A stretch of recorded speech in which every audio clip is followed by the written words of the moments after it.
Kembali lagi di berbagai otak Andra Sumarro. Lah, sekarang tema kali ini adalah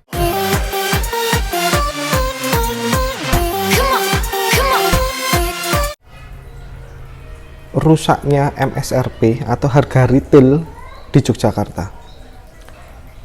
Bagaimana cara mereka merusaknya dan siapa dalang perusak MSRP di Yogyakarta? Yang pertama adalah para pendatang, yang kedua mahasiswi dan mahasiswa. Jelas.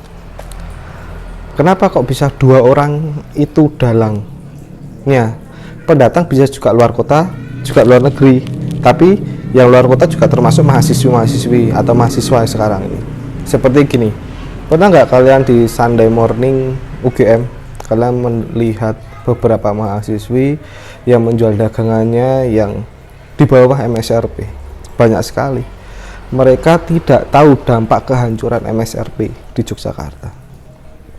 Ketika mereka menjual barang dagangannya dan mereka menjual barang dagangannya dan mereka hanya memikirkan dirinya sendiri. Yang penting saya untung bisa bayar kos, bayar kuliah, selesai masalah itu. Tetapi pedagang lainnya itu ada yang berkeluarga, dia mematok seperti MSRP. Lah kalahlah si pedagang kita ini, kalahlah sama mereka karena mereka hanya mengambil untung misalnya 1000, 2000, yang penting kuantitinya banyak, bayar kos bisa bayar kuliah. Tapi kalau yang pedagang yang berkeluarga, dia harus bayar anak untuk kehidupan sehari dan sebagainya. Itu yang merusak MSRP di Yogyakarta. Ada lagi yang ketiga adalah online, pedagang online karena dia tidak menyewa suatu ruko, dia hanya menyewa, dia hanya membuka lewat multimedia seperti aplikasi dan lain sebagainya, dia tidak kena cas. Nah, itu yang merusak di MSRP. Jadi orang lebih suka mungkin online dan COD, selesai masalah. Nah, itu yang merusak, dalang perusak MSRP di Yogyakarta atau retail. Ya, retail itu harga ecer. Jadi ada juga para pendatang yang mungkin dari luar kota atau luar negeri yang datang masuk ke Indonesia, dia dengan harga grosir dia menjual secara retail, secara ecer. Itulah perusak harga di Yogyakarta. Jadi kalian lihat aja, apapun Jogja itu akan rusak. Misal seperti parfum, ada juga misal vapor, rokok elektrik.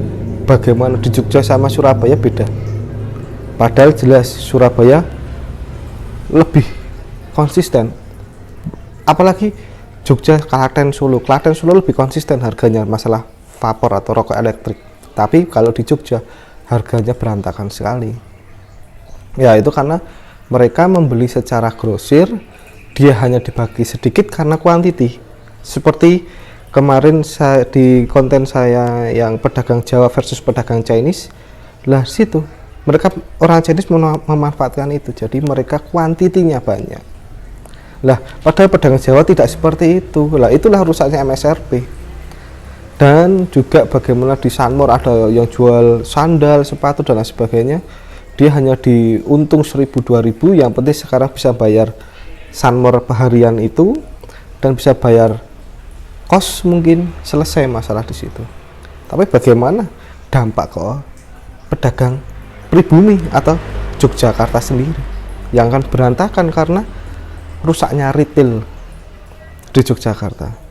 Jadi buat kalian bagaimana solusinya? Yaitu tidak bisa, itu susah.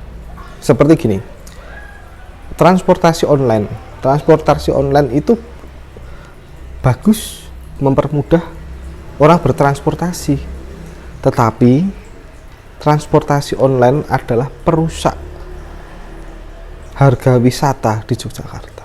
Kalian harus ingat itu. Transportasi online adalah dalang perusak harga wisata, transportasi wisata di Yogyakarta.